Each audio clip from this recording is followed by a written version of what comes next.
어떻습니까? 국민들은 확실히 이게 바뀔 수 있겠다. 그러니까 지난 가을부터 느꼈던 어떤 그런, 물론 그 전부터 느꼈습니다만, 네. 지난 가을에 이제 촛불을 전부 들고 광장에 나오고 또 광장에 안 나오신 분들도 마음에다 이제 촛불을 켜고 거의 다 같이 함께 했었는데, 과연 이 나라가 어디로 갈까 그런 걱정들을 굉장히 많이 했었던 것 같은데요. 근데 문재인 대통령 당선되고 100일 동안에 그런 우려 불안을 상당 부분 좀 해소하고, 나라가 제대로 갈 수 있겠다는 그런 희망, 기대감, 안도감 이런 것을 국민들께 줄 수 있었던 기간이 아닌가 그런 생각이 듭니다. 저는. 그러니까 제가 사실 2012년에도 선대위 대변인을 잠깐 했었거든요. 예. 한 2달 동안. 그때는 제가 10월 중순에 임명받아서 딱 그러니까 선거 때까지 2달 했었는데, 그때도 제가 하루에 방송을 많이 나가면 9번 출연한 적이 있어요. 네. 아침 라디오부터 시작해가지고. 예. 그래서 왜 문재인 후보가 대통령이 돼야 되느냐 이런 질문을 받으면 제가 그랬던 것 같아요. 대통령을 가장 잘할 사람입니다. 그러면서 첫 번째로 들었던 게 청와대 5년의 생활. 그러니까 그것도 단순히 어떤 여러 수석 비서관 중에 한 수석 비서관 정도가 아니고, 노무현 대통령과 거의 모든 문제를 같이 고민하면서 해법을 찾으려고 노력한 그런 시간들이 축적된 그런 경험이, 저는 그것이 가장 아무래도 큰 자산일 것이다. 그러니까 잘하고 성공한 것도 물론 있지만 또 그저 그런 것도 있을 수 있고, 어떤 것은 못한 것, 실패한 것도 있을 수 있으나 저는 실패한 경험조차도 자산이 될 것이다.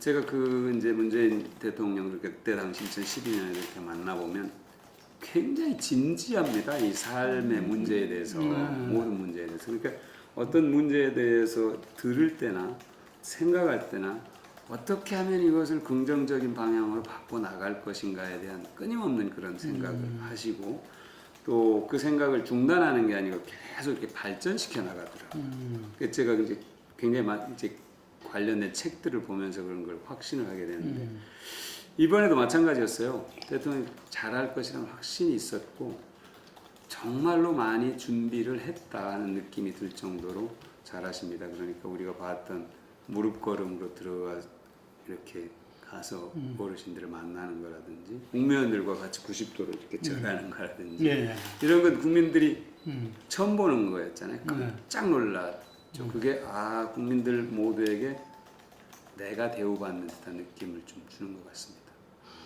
염태영 시장 어제 인터뷰에서 이런 말 하더라고요. 이제 지방정부 5기에 와가지고 민주당 젊은 단체장들이 많이 당선됐거든요. 그래서 그분들이 그동안 해온 게 그런 모습들이었는데, 이제 대통령이 그렇게 하니까 사람들이 다 또 환호를 한다, 뭐 이런 이야기를 하더라고요. 그리고 그게 이제 정확하게 일치를 하는 것이, 그런 이제 소통의 모습, 행태, 이것과 함께 아까 이제 대표님도 말씀하셨습니다만, 정책들이 정말 낮은 곳으로 가는 정책들이거든요. 그러니까 우리 사회에서 힘이 부족한 분들을 위한 정책들, 그 어르신들이라든지 사회적 약자, 또 중소기업, 비정규직, 또 아르바이트를 하는 최저임금 못 받는 사람들. 그러니까 우리 사회에서 어쨌든 좀 부족하고 힘이 달리는 분들을 위한 정책들을 먼저 다 제시를 했어요. 그러니까 낮은 자세로 가는 것과 그 정책이 정확하게 정신이 일치하는 데서 저는 어떤 진정성을 국민들에게 주어서 그런 지지율이, 견고한 지지율이 유지되고 있지 않는가 하는 생각입니다. 그러니까 2012년에 실패하고 굉장히 미안해했었죠, 국민들에게. 국민들에게 미안해하고 2013년에 책을 냅니다. 1219 다시 시작된 그 책을 보면은 크게 두 가지를 성찰을 합니다. 반성을 합니다. 첫 번째는 왜 우리가 실패했느냐를 볼 때 두 가지가 부족했는데 성장 담론이 없었다는 거죠. 그럼 두 번째는 우리를 향해서 안보 무능 세력이나 또 종북 좌빨이라는 공격에 그것에 대해서 적절하게 대응하지 못했고 그것을 별로 대수롭지 않게 여겼던 것 같다. 이 두 가지를 반성을 하는데요. 근데 그 뒤로 그 부분에 중점을 두기 시작합니다. 당 대표가 되고 나서 유능한 경제정당위원회를 그렇죠. 구성하고, 기억나네. 네, 또 유능한 안보정당 그래서 한반도 신경제지도라는 구상을 그때 대표 때 얘기를 하거든요. 그러니까 그 두 가지를 굉장히 집중해서 해온 것은 나머지 부분들은 어느 정도 다 자신이 있는데 이 부분을 더 집중하자 해서 이 포용적 성장 그리고 국민 성장이라는 그 뭡니까 그 정책 팀도 그렇죠. 꾸려서 운영을 하고 그런 걸 보면은 굉장히 지속적으로 어떤 성찰에 토대한 그런 준비를 해왔다고 보입니다. 맞습니다. 그런 것에 대한 아마 반성, 거기서 오는 교훈. 철저하신 것 같아. 네, 그러니까 결국 국민과 함께 해야 된다. 그런 생각이 확고한 것 같고요. 그러니까 생각이 바르고 또 방향이 옳다 하더라도 국민들이 납득하지 못하면 그건 결코 앞으로 나갈 수 없다는 이제 어떤 교훈을 얻은 거죠.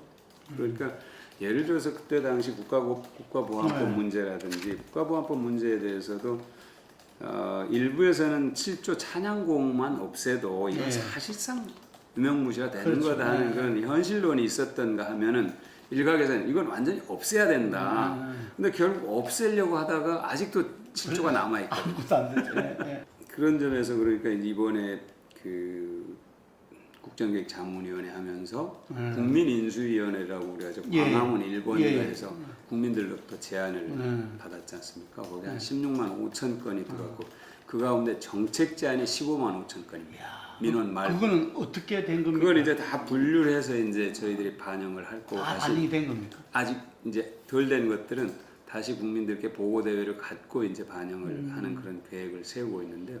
그런 것도 저는 아마 대통령의 어떤 의지, 그러니까 다시 말씀드리면 결국 국민들과 함께하는 개혁이어야 되고 그것이 개혁이라는 게 결국 국민들의 삶을 바꾸기 위한 거니까 거기서 100대 과제를 추려서 제시를 했죠. 대통령께 보고하고 국민께 보고를 했는데 그 이행 계획서가 다 마련되어 있습니다. 1000페이지 정도 되는 이행 계획서가 과제별로 다 마련이 되어 있는데 그것은 청와대는 청와대대로 또 정부는 정부대로 당은 당대로 그러니까 이 삼각으로 해서 이행 점검을 하고 계속 보완을 해 나갈 그런 계획이고요. 크게는 이제 우리 여권의 축으로는 청와대 정책기획위원회에서 아마 그거를 하게 될 거고요. 그다음에 당에서는 정부에서 국무조정실에서 하고 당에서는 정책위에서 당 같은 경우 의원 책임제를 하려고 그래요. 1과제 1의원 책임제. 그리고 논쟁이 좀 쟁점 있는 사안들은 TF를 만들려고 하고요.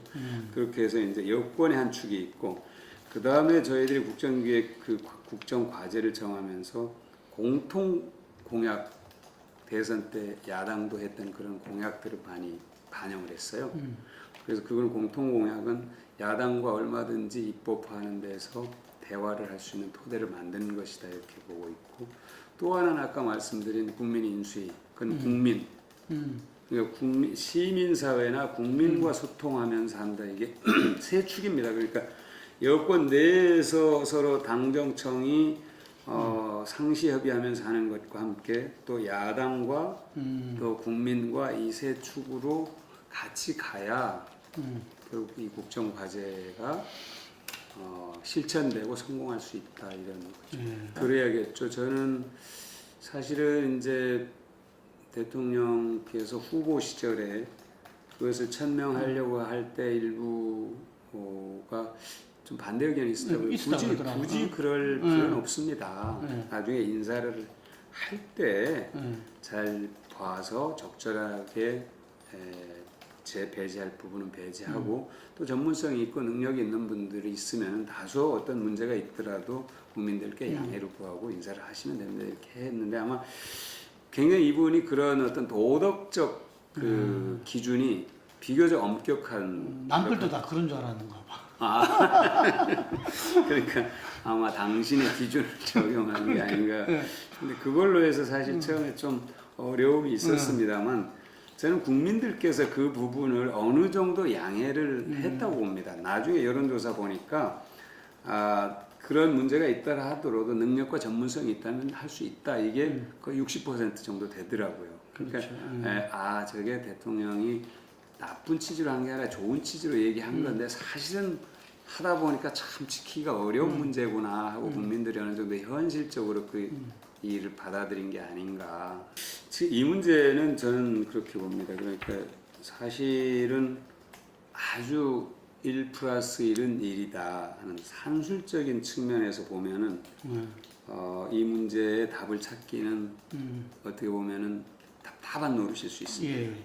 근데 178조로 저희들이 이제 예산을 했는데 그러면 이게 5년 동안이니까 5, 35, 35.5조 정도 되거든요. 1년에. 예. 1년에 35.5조 정도 되는데 지금 이 초고소득자 초대기업 과세 부분을 한 5.5조 정도가 될 거라고 합니다. 그러면 현재 자연증가분, 세수 자연증가분이 12조 원 정도 될 겁니다. 그러면 한 17조 원, 18조 원 정도 되잖아요. 그럼 나머지가 이제 한 18조 원 정도 남는 건데, 그럼 거기에서 세출 구조를 개선해서 개혁해서 지금 세출 구조 개혁으로 한 11조 이상, 10조 정도를 줄이겠다. 그러니까 거기 별로 되게 어렵다 그러더라고요. 쉽지 않은 거죠.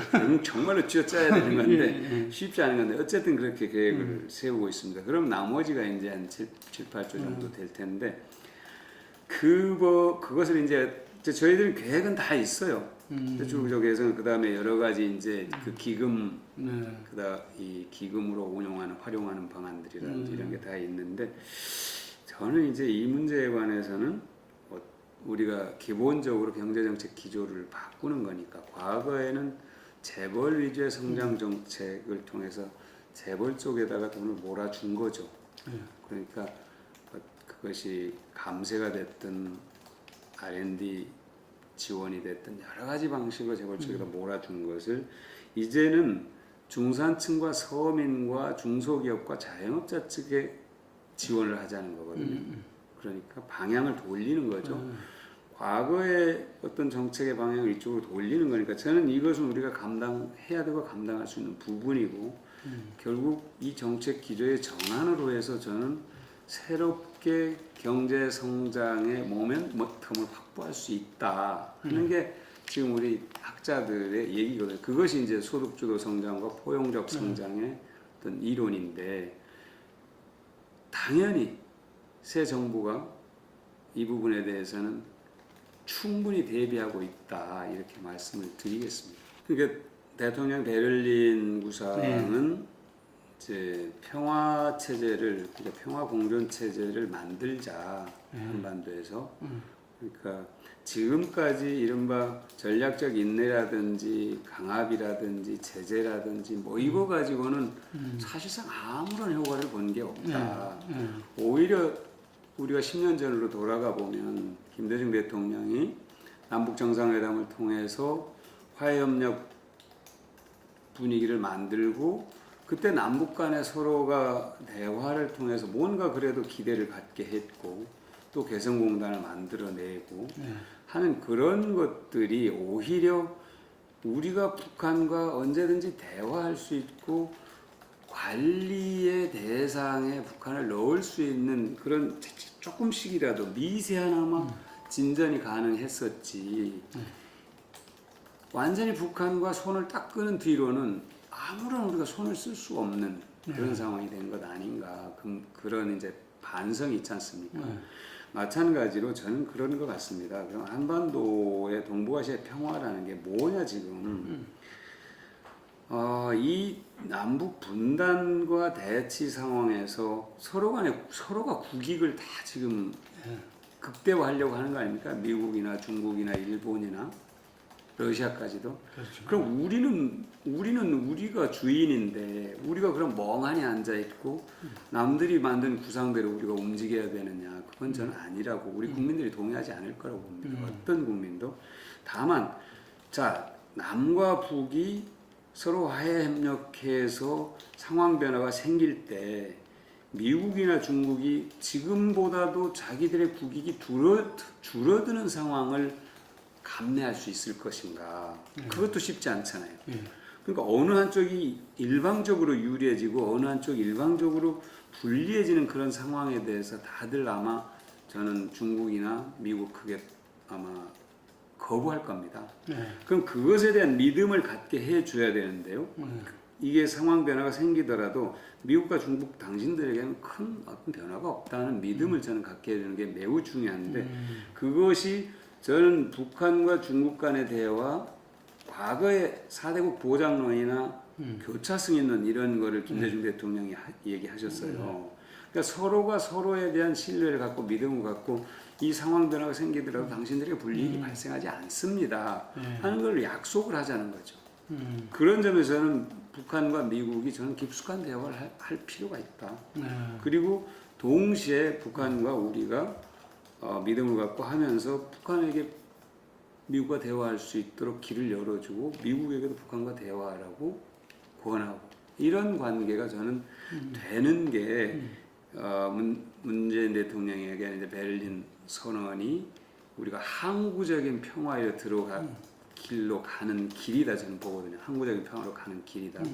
그런 점에서 지금 북미 간의 어떤 대화나 이런 것들은 저는 뭐 바람직하다고 봅니다. 다만 우리가 전혀 모르게 우리의 어깨 너머로 뭐가 이루어지는 것은 우리가 경계를 해야 되지만 대화 자체를 경계할 건 아니다. 이렇게. 그렇죠. 저는 그게 뭐 정확한 말씀이라고 봅니다. 그러니까 아주 우리가 짧게 보면 박근혜 최순실 국정농단에서부터 이 일이 국민들의 어떤 절망과 분노가 시작됐다고 보는 거잖아요.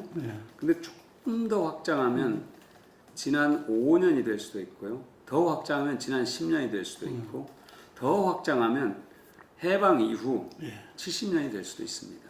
그러니까 무슨 말씀이냐면 적폐를 뭘로 볼 것이냐는 건데 저는 우리들의 국민들의 삶과 행복을 갉아먹은 또는 좌절시킨 그런 제도와 관행 이렇게 저는 얘기를 좀 하고 싶어요. 그러면 해방 이후에 우리가 해방되고 나서 과연 제대로 민족의 어떤 그 정통성 뭐라고 얘기하죠? 그 일제 잔재를 제대로 청산했느냐는 그런 문제의식부터 쭉 있어 왔거든요. 요즘에 이제 다시 이제 뭐 건국절이니 뭐냐 하면서 그런 얘기가 다시 나오고 있는데 자 그것부터 시작해서 자 5.16에서 군인들이 이제 집권을 해서 군사 독재를 하면서 산업화를 했는데 산업화 과정에서 생긴 일들 그러니까 재벌이주의 성장 정책으로 해서 경제 규모를 키우고 오늘의 대한민국의 경제를 가져오는 것은 사실인데 그 근을 또한 굉장히 크게 해서 지금은 이제 양극화라든지 어떤 경제적 차등, 차별, 격차 이런 문제가 사회 전반에 좀 폭넓게 깔려 있고 그것이 개인의 어떤 행불행을 좌우하고 많은 국민들이 그것으로 인해서 경제적으로 뭔가 좀 나아지긴 한 것 같은데 그래도 여전히 좀 내가 행복한 것 같진 않아 이런 느낌을 갖고 있고 말이죠. 그러니까 저는 굉장히 많은 그런 것들이 있는 거죠. 그러니까 정치적으로 아까 말씀하신 그런 것들 또 경제적으로 어떤 양극화와 차등 또 다시 되풀이하지는 경제 생태계가 지금 거의 대기업 위주로 이렇게 되다 보니까 아마 주변에 보면은 중소기업 하시는 분들이나 자영업 하시는 분들은 굉장히 힘들어하는 분들 많습니다. 그러니까 그런 것도 저는 다 적폐라고 보면 그게 하루아침에 5년 내에 되기가 어려운 거죠. 그러니까 저는 그래서 그런 얘기 있죠. 방향이 문제지. 방향만 맞으면 시간은 별로 문제가 되지 않는다. 뭐 누가 그런 얘기 했다고 얘기 들었습니다. 뭐 유태인의 마차를 깜깜한 밤에 마차를 세웠더니 좀 태워주시죠. 그래 예루살렘까지 얼마 걸립니까? 그래 30분 걸립니다. 그래서 마차를 타고 딱 30분 지난 다음에 눈 떴더니 다 왔나요? 그래도 예루살렘까지 다 왔나요? 아니요. 1시간 거리입니다. 아니 아까 30분이라고 그랬죠. 예루살렘에서 뭐 다른 방향으로 가는 거예요. 그러니까 그 얘기가 결국 방향이 오르냐 그러냐에 하는 문제지 시간을 빨리 하느냐 다소 더 걸리느냐 하는 거는 저는 국민들이 참을 수 있다고 봅니다. 어제 여론조사 보니까 이제 대통령이 협치를 위해서 잘 해왔느냐, 잘 해왔다는 평가가 높더라고요. 예. 사실 이제 대통령 당선되자마자 야당 당사 국회 방문해서 대표들 만나고 또 원내대표들 청와대를 초청해서 대화하고 아마 대통령 누구보다도 현실적인 어떤 그런 문제 인식을 하고 계시니까 정책은 결국 법으로 만들어야 되는 거거든요. 법으로 만들어야 이제 지속 가능하고 실효성이 있는 거니까. 이번에 100대 국정 과정에서도 뭐 91개가 다 입법이 필요하다. 맞습니다. 그 91개 과제가 입법이 필요한데 그 관련 법이 무려 480개 정도 됩니다. 그러니까 그걸 다 법으로 바꿔줘야 되는데 법으로 하지 않아도 되는 것들을 지금 하고 계시는 거예요.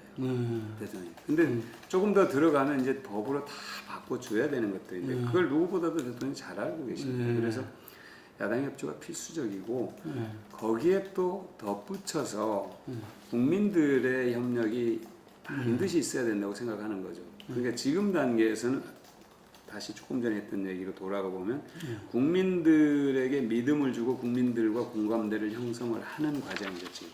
그걸 저는 국민과 협치라고 얘기를 하는 거죠. 국민과 협치가 되고 그 다음에 이제 정치권에서 여야 간에 협치가 이루어지면은 저는 그것이 국민 행복의 길로 가는 것이다 이렇게 보는 겁니다. 근데 과연 그럼 야당이 정기국회 때 정말 그렇게 우려하는 것처럼 어떤 대립적 대결적 자세로만 할 것이냐 저는 꼭 그렇지는 않다고 봅니다.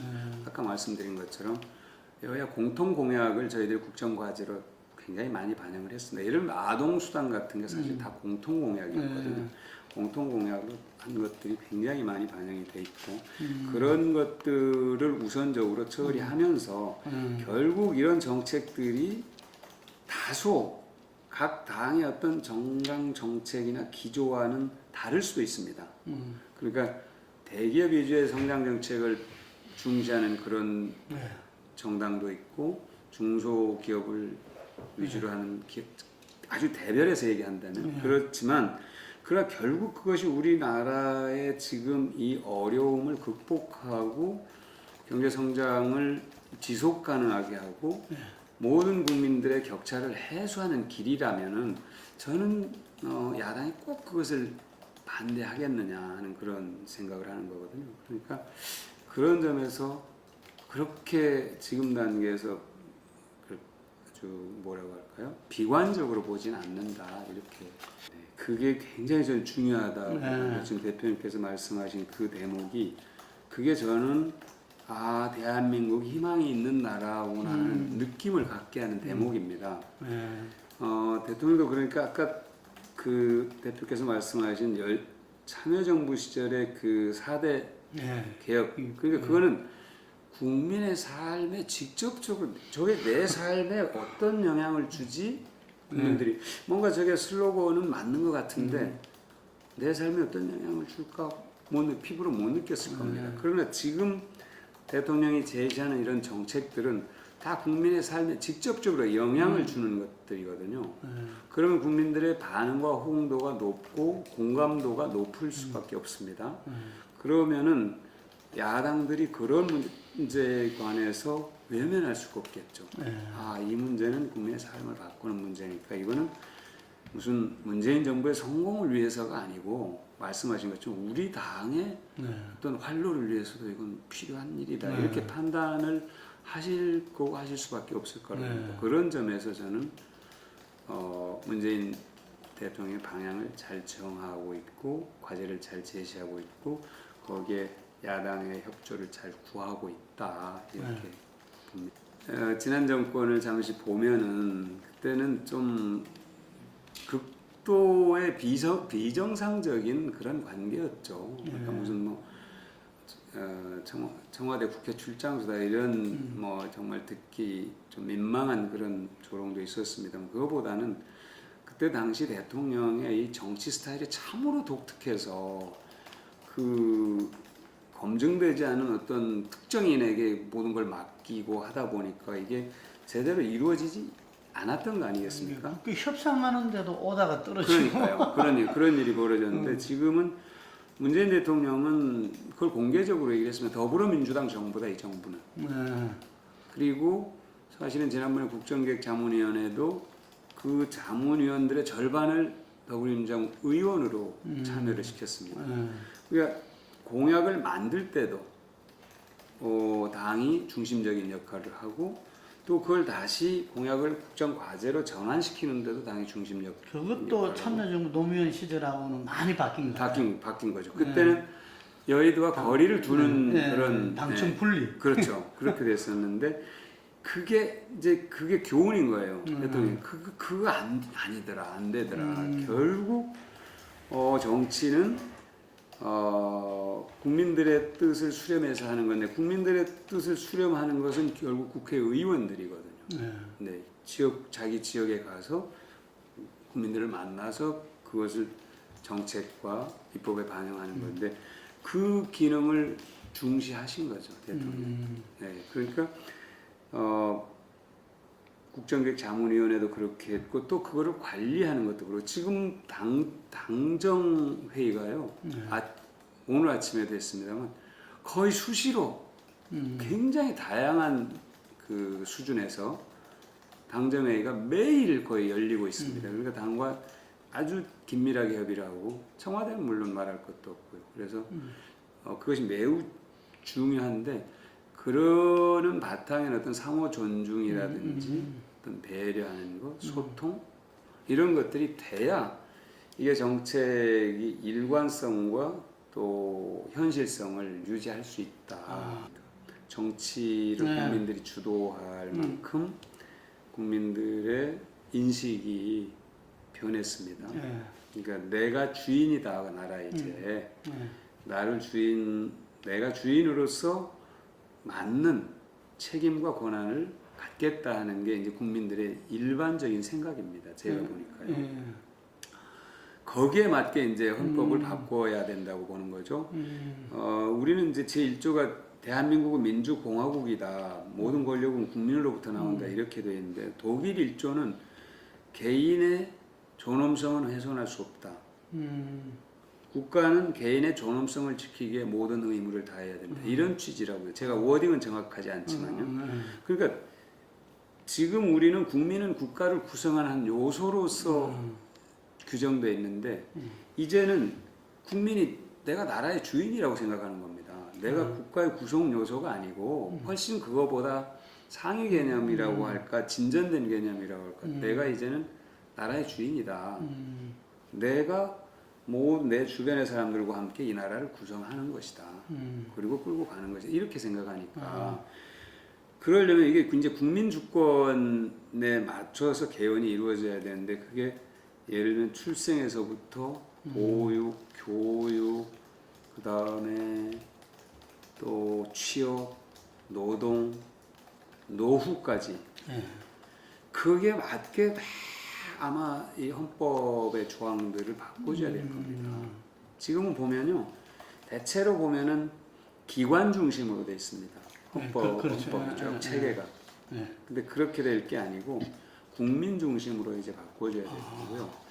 그 다음에 이제 또 하나는 이제 지방분권 얘기를 많이 합니다. 대통령이 연방제에 준하는 지방분권을 하겠다 했는데 거기 중요한 것들이 이제 예를 들면 교육자치 문제라든지 자치경찰 문제라든지 또는 재정의 문제라든지 이제는 지방자치가 자기들이 창의적으로 특성을 갖고 그 지역민들의 행복을 위해서 일을 할 수 있게 해줘야 되는 거죠. 중앙에서 전부 통제해가지고 저기서 뭘 하려면 그 허가 받고 해. 아, 이번에 무슨 사업을 하기 위해서 새로운 부서를 하나 만들려야 되고 그 허가 받고 해. 이게 중앙에서 다 이렇게 하고 있거든요. 공군은 홍준표 대표도 그 경남도지사 하면서 자기도 철저하게 겪었다면서요. 그럴 겁니다. 예. 예, 자치단체장 아마 염태영 시장님도 아마 뼈저리게 느끼셨을 텐데요. 예.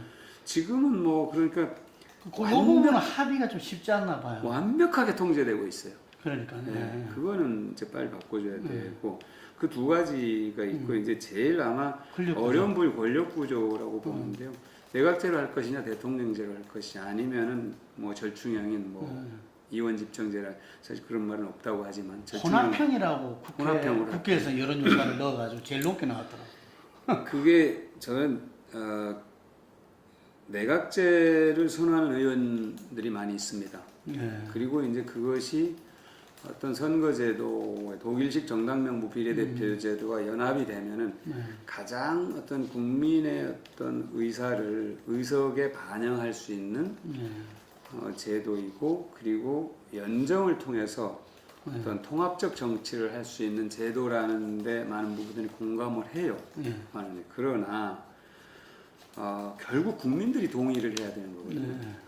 또 국민들이 동의를 하려면 정치인들에 대한 국민들의 신뢰도 문제가 첫 번째고요. 이 문제를 극복해야 되고요. 두 번째는 대통령을 내 손으로 뽑는 권한을 국민들이 내놓을 것인가 이게 두 번째 문제입니다. 이 두 가지 문제가 있어서 저는 내각제로 가는 건 쉽지 않을 거다.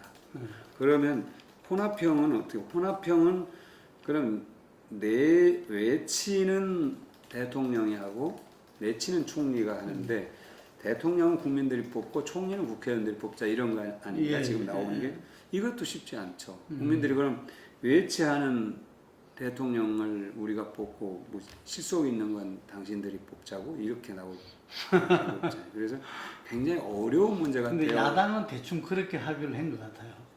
야당은.